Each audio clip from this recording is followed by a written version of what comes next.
À l'ordre, s'il vous plaît. Donc, nous allons poursuivre nos travaux et nous recevons l'Association des Townshippers, donc M. Gérald Cutting, qui est le président, et Mme Rachel Hunting, la directrice générale. Vous avez 10 minutes pour nous faire une présentation. Vous pouvez enlever vos masques le temps que vous parlez, soit votre présentation, et après ça, on ira en échange avec les parlementaires, en commençant par le ministre. Bienvenue à l'Assemblée. La parole est à vous. Eh bien, il ne faut pas que je perde mes oreilles. Merci beaucoup. C'est vraiment un plaisir d'être ici et d'avoir ce chance d'échanger avec vous. Je comprends très bien qu'on a 10 minutes et on va partager la parole entre moi et Mme Hunting. Alors, on commence.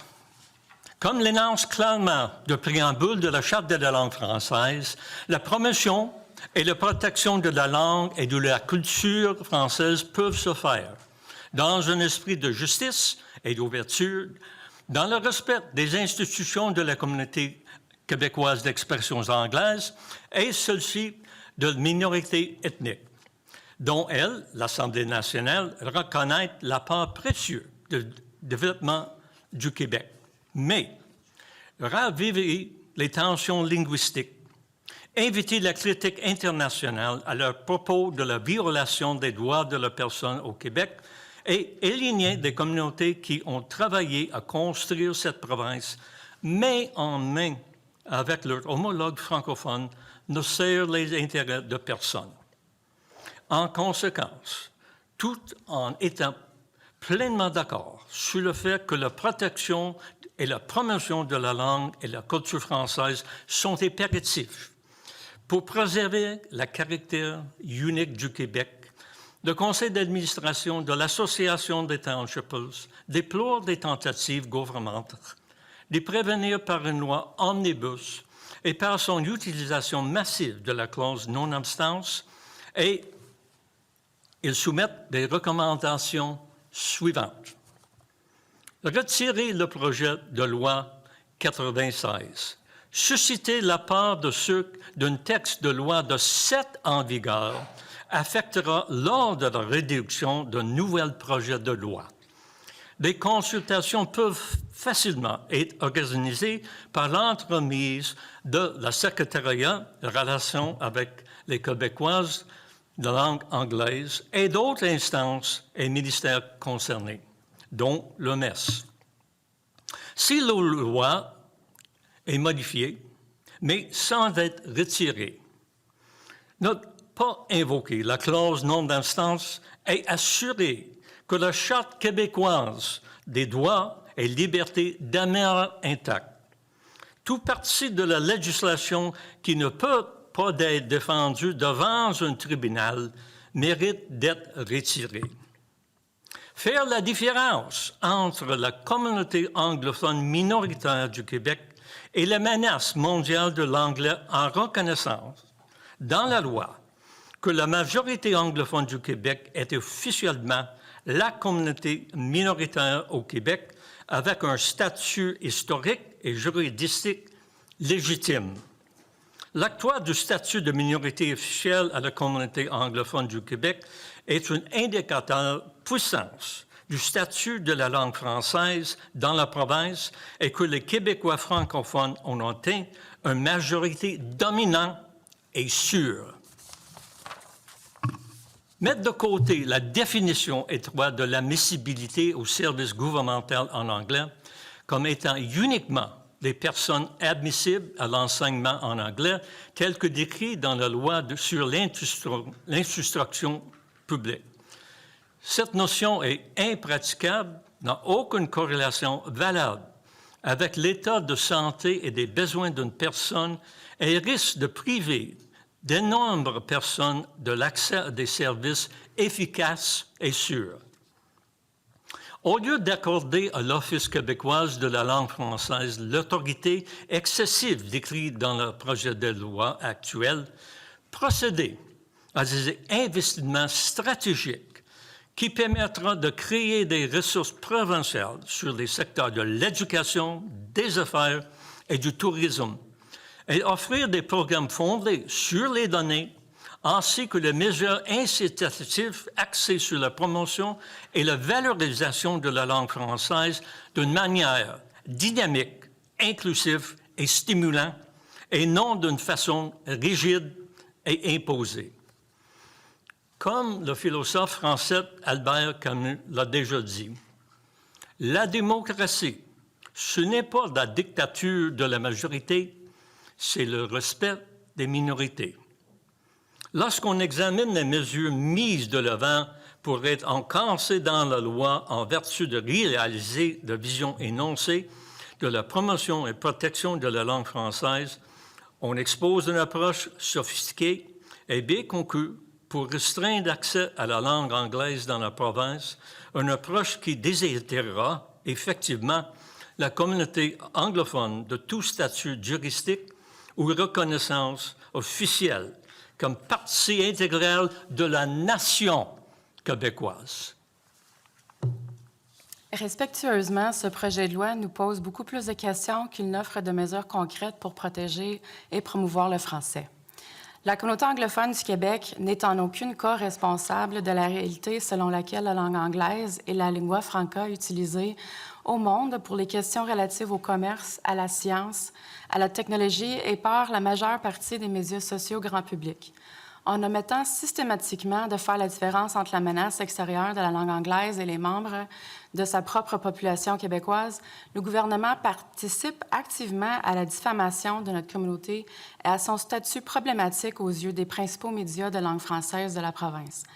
Agir pour restreindre l'utilisation de l'anglais au travail ou, sans doute, sur l'île de Montréal, et pour limiter les droits de notre communauté ne changera pas la situation mondiale, mais cela aura un effet dévastateur sur les populations déjà vulnérables des collectivités rurales comme celles que l'on trouve dans notre région, et on peut facilement prévoir l'impact que cela aura sur la capacité du Québec à concurrencier efficacement sur le marché mondial. Une étude d'impact sérieuse et non partisane a-t-elle été réalisée pour évaluer l'effet potentiel des restrictions à l'usage de l'anglais proposées dans ce projet de loi sur les populations anglophones vulnérables à l'extérieur de l'île de Montréal? Quelle définition de la nation québécoise est le moteur du projet de loi proposé, alors que l'esprit sous-jacent de ce projet de loi est voué au contrôle et au découragement de l'usage de la langue anglaise, ciblant clairement les citoyennes anglophones du Québec comme un problème à traiter? Quels sont les délais administratifs anticipés pour ceux qui devront déposer une demande pour exercer leurs droits à des services en anglais? Quelles sont les conséquences pour les personnes dont les parents ne sont plus en mesure de demander le certificat en leur nom?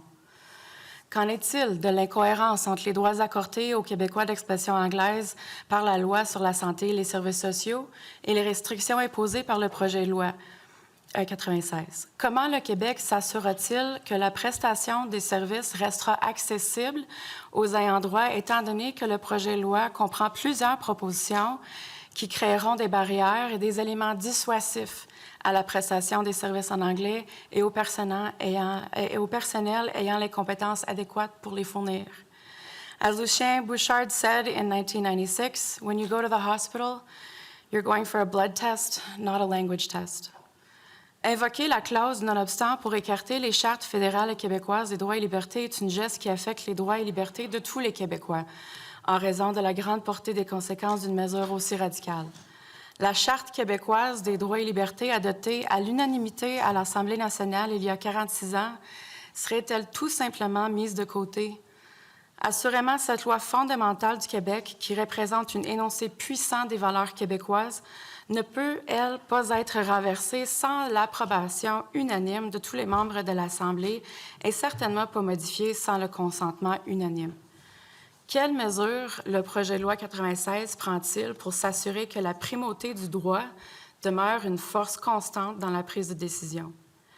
Sommes-nous, en tant que membres de la communauté anglophone du Québec, censés d'interpréter l'autorité élargie de l'OQLF comme autre chose que la criminalisation de notre langue maternelle sans tribunaux pour protéger les citoyens dans une démocratie constitutionnelle?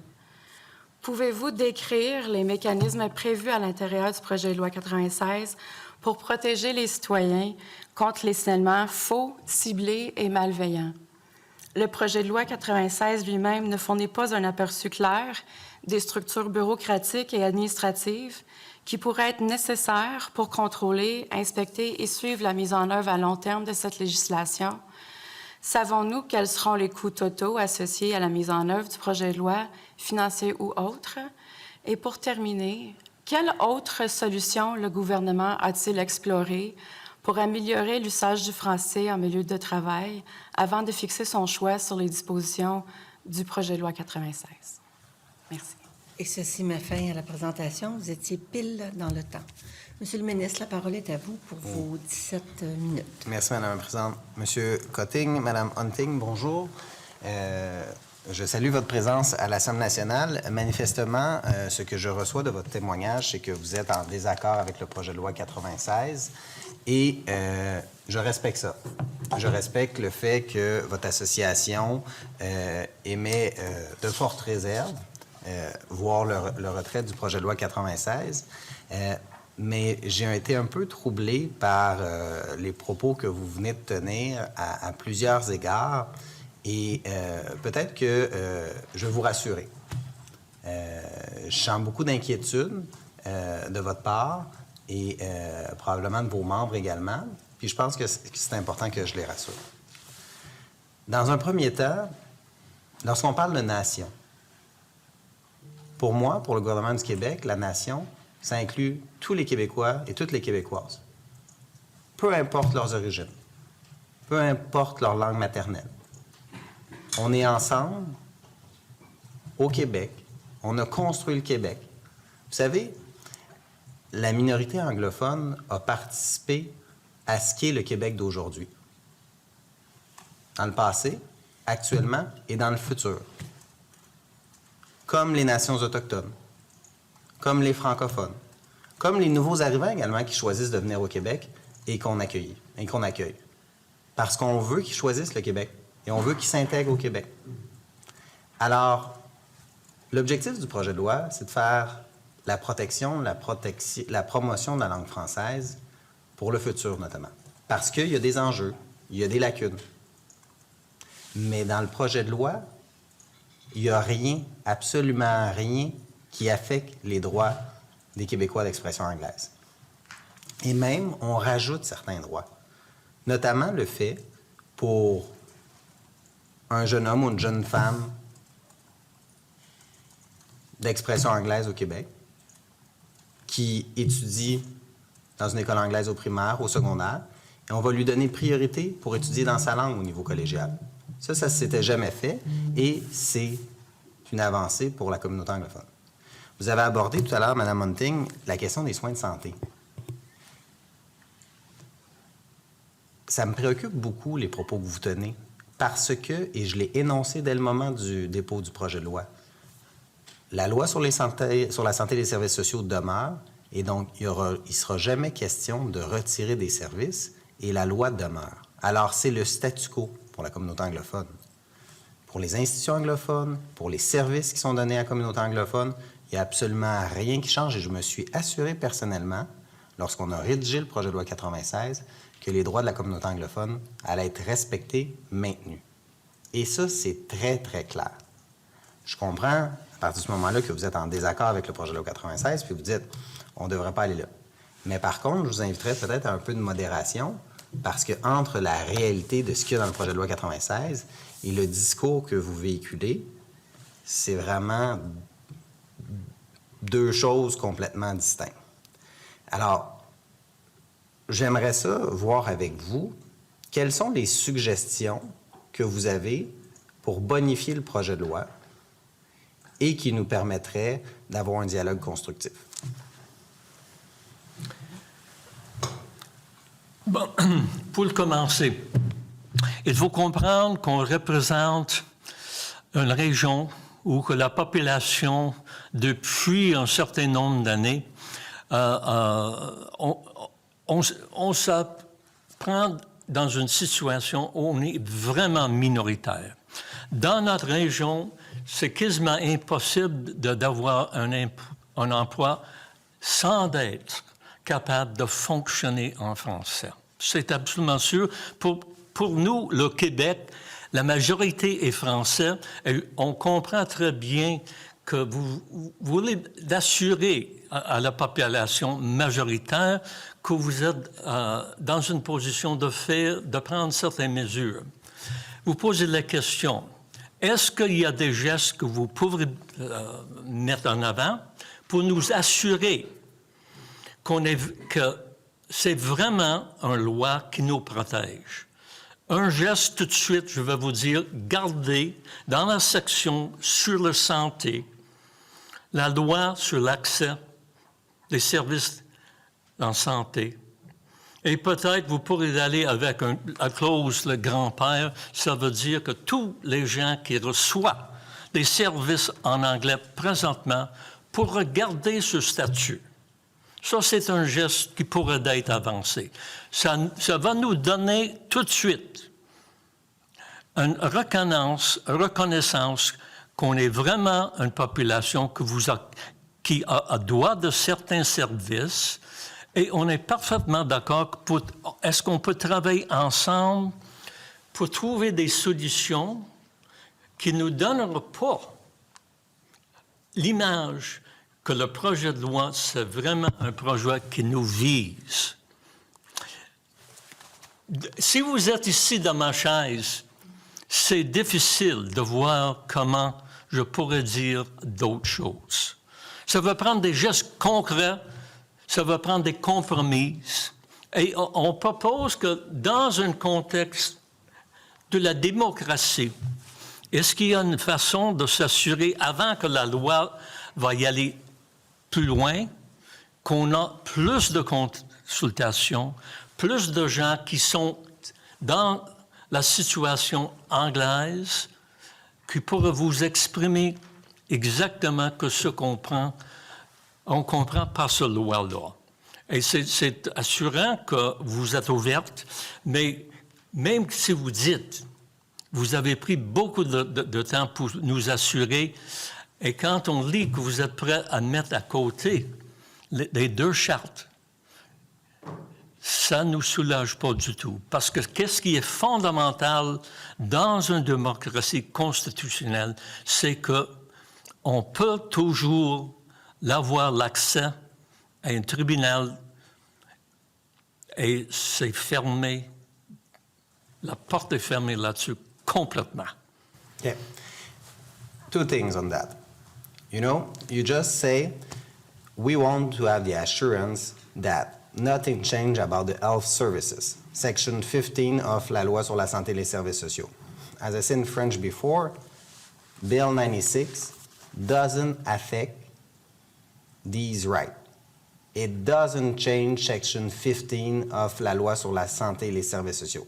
I said it when I tabled that bill, and I said that again and again, because that bill applies on the federal legislation that the National Assembly will adopt. So you don't have to have any worry about that. It is clear. Nothing changed about that. And I will say always and always. After that, on the notwithstanding clause, you know, Constitution, federal Constitution that was adopted without the willing of the Quebec, give the possibility to take Section 33 on that. That's what we did because we believe that's really important to protect French. But on that, we make the choice, and we're proud about that, to make that choice that we guarantee all the right to the English-speaking community here in Quebec. About schools, about hospitals, about services, and I want to be clear on my message about that. Bill 96 doesn't change nothing. So I want to thank you very much to be here at the National Assembly. I know that the MNA for St. Rose want to ask you some question, and I was very pleased to receive here. Respond to one issue. When we read in the bill that in order to have services in English, you must hold some form of certification. I myself probably can't find that certification because perhaps my appearance gives it away, is that I don't have my high school leaving certificate, and I don't think the school commission that was in place at the time has those records. My wife, who is an immigrant from the United States, who came specifically to Canada, to McGill, to the province of Quebec to study, at the age of 18, who is now 74, never wanted to return to the United States, never wanted to be anyplace else. If I read that bill, I don't see how she's going to get services in English. So I think if you talk about certification... I just want to add about that. When I write that bill, I put a grandfather clause to be sure that your wife, that she had received his services in English, will be able to continue to receive her services in English. That's in the bill. That's in the bill? That's in the bill. Okay. So everything is in the bill, and we can continue to talk about that. But as I said before, I want to reassure you, nothing changed about the situation of the member of the English community. But I know that the MNA for Sainte-Rose want to ask you a few questions. Monsieur le député de Sainte-Rose, il vous reste 6 minutes, 15 secondes. Merci. Welcome, guys. I'm a little taken aback by your opening statements and the concerns that you have. I've spent innumerable hours in discussions with various groups, including groups that represent the townshippers, to try and reassure them about some of the aspects of the bill. I hope hearing it from the minister has made it clear. When it comes to healthcare, that is out of scope of this bill. When it comes to access to justice, that is out of scope for this bill. When it comes to your wife, Mr. Cutting, everybody who was receiving English-speaking services at the time of the tabling of the bill is grandfathered. Now, we can talk about Bill 96, but what I'm realizing more and more is really what we're talking about is Bill 101. And when I say what we're really talking about is Bill 101, is when people talk about these exceptions, well, what if, an American comes to Quebec tomorrow? Well, are they part of the English community? Let's differentiate belonging to the English community. If an American wants to join the Townshippers Association because they find affinity and community in your organization, of course, an English-speaking Quebecer or an American who's an immigrant can join your group and be part of your community. Does that mean that a person that chooses to immigrate to Quebec falls outside of the scope of Bill 101? They don't. But that's not Bill 96.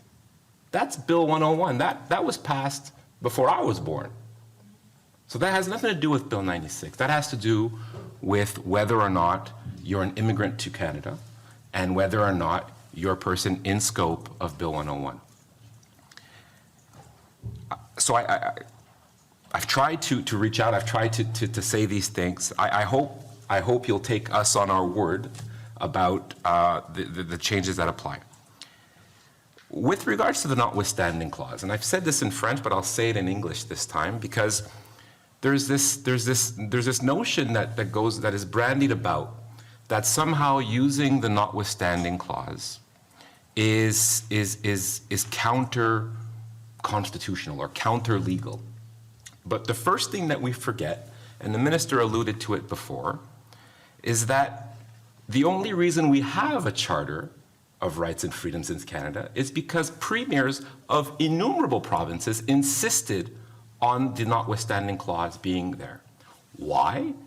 Because Canada enjoys a parliamentary system that was inherited from our British forefathers, where there isn't a constitution, where individual rights are not an issue. They're well known for respecting individual rights. We inherited that British tradition in Canada, and parliamentary supremacy, the notion of parliamentary supremacy, is something that has always existed in Canada, and by extension is the reason why we find it in the Charter of Rights and Freedoms. But it doesn't apply to everything. The minister can't just decide tomorrow morning, hey, you know what? notwithstanding clause on everything. No. What it says is, in certain situations, in certain paragraphs, parliamentary supremacy will be valid. An interesting point is that it's not valid on Section 133, which is what enshrines the rights of the English community with regards to access to justice, amongst other things. So my question is to you, are we talking about Bill 101 or are we talking about Bill 96 when you have very grave concerns that you've set out? Bill 96. I'm not here to talk about Bill 101, which is also older than I am. But with respect, if you say that nothing will change, il n'y a rien qui va changer au propos du loi santé et services sociaux, puis nos droits d'accès, les prestations de services qui sont déjà disponibles et ce que nous avions droit en ce moment en anglais. Ce qui est problématique, c'est qu'en pratique, nous n'avons pas tous les droits qui sont sur papier en ce moment.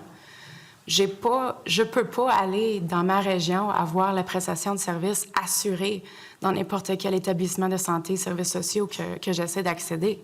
J'ai aucun hôpital full service qui va pouvoir me donner des services de A à Z en anglais. Il n'y a aucun programme d'accès qui touche tous les services qui sont offerts dans le système de santé et services sociaux.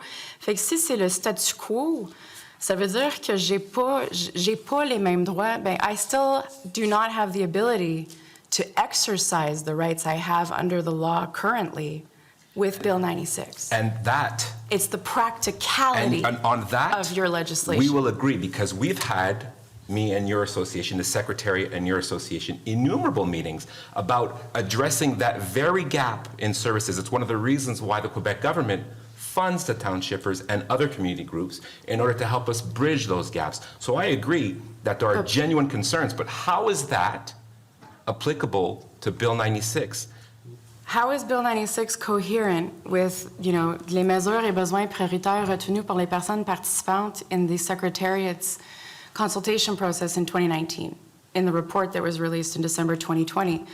La consultation visait, entre autres, à déterminer les mesures concrètes qui pourraient prendre le Secrétariat et le gouvernement du Québec pour améliorer la situation des Québécoises et des Québécois d'expression anglaise. Voici un résumé des commentaires. La première, c'est accès aux services.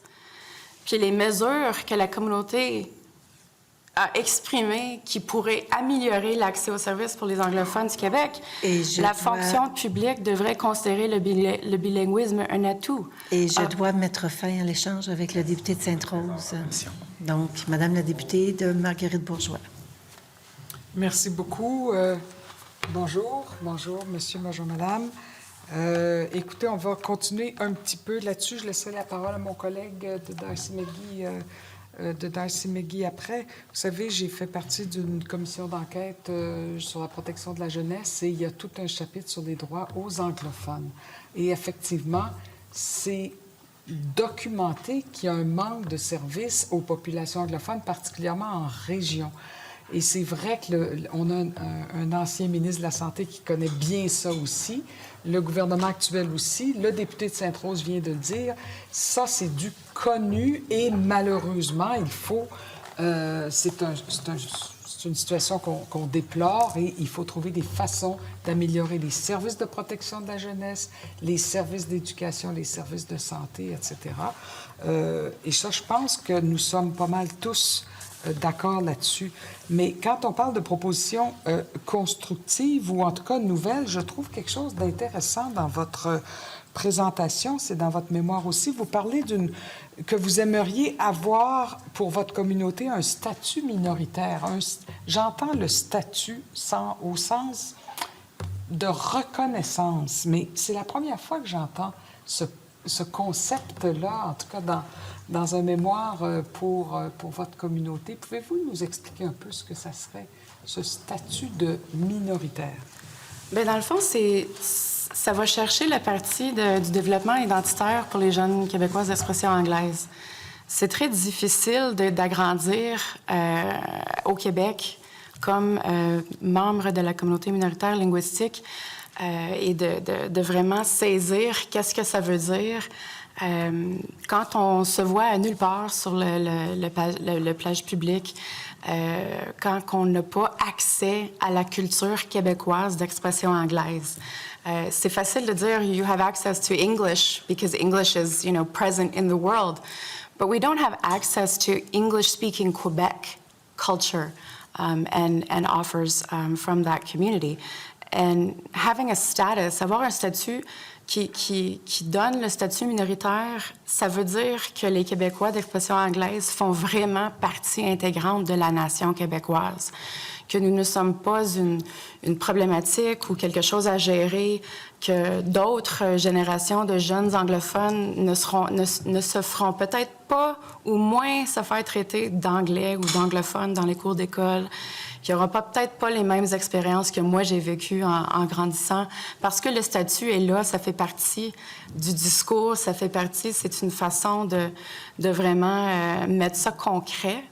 Et c'est aussi un fort signal que la communauté francophone au Québec, c'est la communauté majoritaire au Québec, que la langue française, c'est la langue commune au Québec.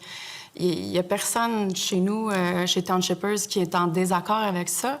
C'est vraiment le manque d'espace pour les Québécois d'expression anglaise dans cette nation québécoise. Merci beaucoup de vos précisions. Je vais passer la parole au député de Tyson-Yvlin. Oui, Monsieur le député, 8 minutes. Merci, Madame la Présidente. Bonjour, Monsieur Cutting, Madame Hunting, plaisir de vous avoir parmi nous et d'entendre vos commentaires. J'ai plusieurs questions. Je vais commencer à vous inviter de parler un petit peu d'une communauté assez unique que vous représentez, qui a plus que deux siècles d'histoire, de cohabitation et tout ça. Et la façon que j'aimerais formuler la question, de votre avis, dans le passé, le présent et l'avenir, comment la communauté d'expression québécoise de langue anglaise de la région des cantons de l'Est, de l'Estrie, voit et a vu son rôle dans le rayonnement, la protection et le renforcement de la langue française? Est-ce que vous êtes en quelque part des obstacles ou des atouts et des alliés à cet objectif qui doit partager les Québécois de toute origine? Si tu poses la question à nos partenaires, je vous dirais qu'on est un atout, la communauté d'expression anglaise dans la région des Cantons de l'Est. C'est une région qui a une historique de longue date, que les deux communautés les communautés linguistiques travaillent main en main. Mais c'est une région qui comprend la ruralité et la réalité de la ruralité. Et ça nous donne pas beaucoup de chance de ne pas travailler ensemble quand on est en milieu rural. Alors, pour nous, dans les townships, c'est pas une question de désaccord linguistique ou de tension et division entre les deux langues. C'est vraiment une question de est-ce que nous avons une population vulnérable dans la MRC? Oui. OK. Qui sont les joueurs dans le milieu communautaire, du développement, santé et services sociaux? Qui sont les acteurs du milieu qui vont pouvoir aider dans cet enjeu-là ou qui auront des solutions à offrir? Qui pourrait collaborer? Est-ce que c'est une problématique qui est unique à la communauté de langue anglaise? La réponse est fort probablement que non, mais que les lacunes sont plus grandes pour la communauté linguistique minoritaire.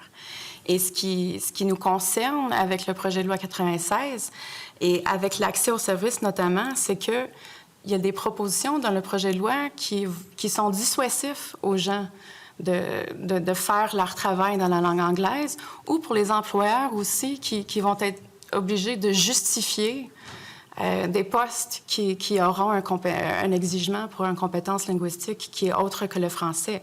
Alors, si nous avons déjà des lacunes au niveau d'accès aux services et les gens vont avoir une autre occasion ou opportunité de ne pas parler l'anglais parce qu'ils ne doivent pas ou ils ont le droit de ne pas le parler, ça nous met à risque d'avoir moins d'accès aux services qu'on l'a présentement, parce que présentement, il n'y a pas ces propositions dissuasives qui sont qui font partie du jeu.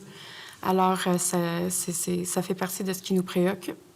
Puis je pense que c'est pas juste dans notre milieu Peut-être je pourrais ajouter quelque chose pour donner un plus... J'ai le droit de parler? S'il vous plaît, assez brièvement, parce que j'ai d'autres questions, j'ai pas grand temps. Oui, c'est ça.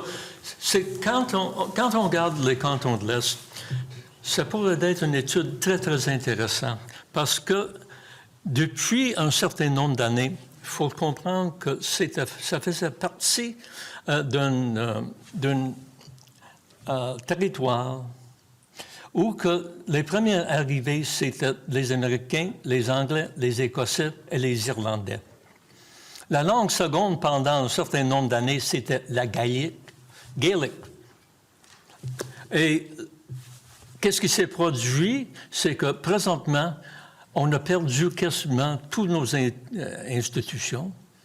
Le Sherbrooke Hospital, le Perkins Hospital à Cowansville. Et présentement, on est obligé, quasiment, de le battre pour avoir l'accès à services dans les établissements qu'on a bâtis, les villes qu'on a construites ensemble.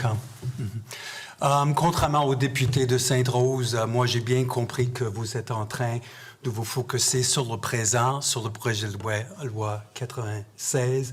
Vous n'êtes pas ici pour reprendre un débat qui date de 40 ans, alors je vous prends à vos paroles. Maintenant, je comprends des grandes préoccupations, c'est l'accès aux services et que vous êtes très préoccupé par un libellé qui est très présent, les ayants droit. Et juste pour comprendre, les assurances du ministre n'ont pas l'air d'avoir assuré la communauté plus que ça. Il réfère aux sections 22.2, j'imagine, qui est assez limitatif. Deux choses. J'aimerais que vous vous exprimiez dans le temps qui reste sur vos préoccupations en ce qui est une Québécoise de langue anglaise et si ayant droit pour vous assure. Deuxièmement, je vous invite à réitérer une suggestion que le projet de loi se met explicitement et par écrit, par écrit que rien ne change en ce qui a trait à l'accès aux services de langue anglaise. J'aimerais vous entendre là-dessus. Pour répondre à la question du député. Je vais vous donner peut-être un exemple. Qu'est-ce qu'il va produire dans une situation où il y a une personne qui se présente à l'hôpital et rencontre une personne au triage, et la personne au triage, la première question ou la première exclamation, c'est que est-ce que vous parlez français? Non. Je n'ai pas le droit de vous parler en anglais parce qu'il y a des règlements et les gens agissent présentement. Il y a des gens qui nous content des histoires, sont allés à l'hôpital et la première question c'était « Do you speak French? » C'était pas que pourquoi est-ce que vous êtes ici présentement? Exactement que ce que M. Bouchard a exprimé qu'on ne devra pas le faire. Et quand on a des situations où que les employés, et j'ai même parlé avec des infirmières, ils nous disent, sais-tu, on n'a même pas le droit de parler l'anglais sur notre break parce que les gens vont dire, non, ici on parle français. Ça nous donne l'impression que est-ce qu'on est comme un virus? On ne pourrait pas l'affecter déjà. Une minute, est-ce que j'ai bien compris que Mme I just wanted to add, it doesn't make you feel welcome. It doesn't make you feel like you're a part of this community. Pour quelqu'un qui a 39 ans, qui a grandi ici, que sa famille, que ça fait 900 ans qu'on est au Québec, je me suis fait dire toute ma vie que je ne suis pas une vraie Québécoise, je ne suis pas une Québécoise de souche, je suis une Anglaise, je suis une Anglaise. C'est ça qu'on cherche à avoir avec du concret dans ce projet de loi. Si on est vraiment protégé comme communauté, si on est vraiment un atout, si on fait vraiment partie intégrante, on ne l'a pas trouvé, le clause grandfather. C'est pas assez évident pour nous. Si on l'a tout manqué, si tous les membres de la communauté la cherchent et la trouvent pas, c'est parce qu'elle n'est pas explicite. Et je dois mettre fin à l'échange. Madame la députée de Mercier pour... Merci, Madame la Présidente. Merci, Madame. Merci, Monsieur, pour votre présentation. par rapport à ce que vous dites, ça me touche beaucoup parce que moi aussi, je suis pas née... Bien, pas moi aussi. Moi, je ne suis pas née au Québec. Mais un truc, c'est d'affirmer que vous êtes québécoise, de dire « je suis québécoise », que vous vouliez ou non. Ça marche. Je voulais vous demander par rapport à la disposition de dérogation, la clause dérogatoire. Il y a eu beaucoup de gens comme vous qui trouvaient qui sont venus en commission parlementaire, qui disent que c'est un peu trop, elle est utilisée partout pour tous les articles de la Charte de la langue française et aussi tous les articles de la Charte des droits et libertés. Et j'ai posé la question à différentes reprises à des organisations qui représentent les communautés anglophones au Québec. Si, par exemple, le ministre précisait un peu plus, au lieu de faire ça mur à mur, s'il disait, bien, ça serait telle disposition du projet de loi pour tel article, puis qu'il justifiait, est-ce que vous seriez d'accord avec ça ou vous dites non, pas de clause dérogatoire sur cette question-là, jamais sur rien? Parce que vous parliez aussi de compromis, je voulais vous entendre là-dessus. Est-ce que ça serait un compromis possible? Est-ce que je pourrais peut-être vous répondre en disant que pour nous, d'être s'assurer qu'on est vraiment les Québécois, que ce que ça va prendre, c'est le statut qu'on est une minorité officielle. Ça nous donne tout de suite un statut. Ça nous donne le statut d'être Québécois de l'expression de la langue anglaise et qu'on est accepté. Dans un contexte, si on est tous d'accord, qu'on peut vivre ensemble, on peut travailler ensemble, même on dit... On peut travailler avec le secrétariat pour construire quelque chose qui va aller plus loin pour démontrer. Et je pense que ça va prendre plus de débats, plus de dialogue avant qu'on arrive à ce point-là. Mais on est convaincu que c'est possible. C'est possible d'avoir des gestes concrets qui n'ôtent absolument rien à la population majoritaire de langue française. Et si on peut se comprendre sur un geste qui nous donne l'assurance qu'on est vraiment québécois, ça en est une. C'est ferme, c'est définitif et on peut procéder de l'avance. Les combats entre les groupes pour avoir la suprématie, ça ne nous amène pas à des vraies solutions. C'est d'être capable de dire le français, c'est la langue en commune. Oui. Mais est-ce qu'il y a de l'espace pour les anglophones?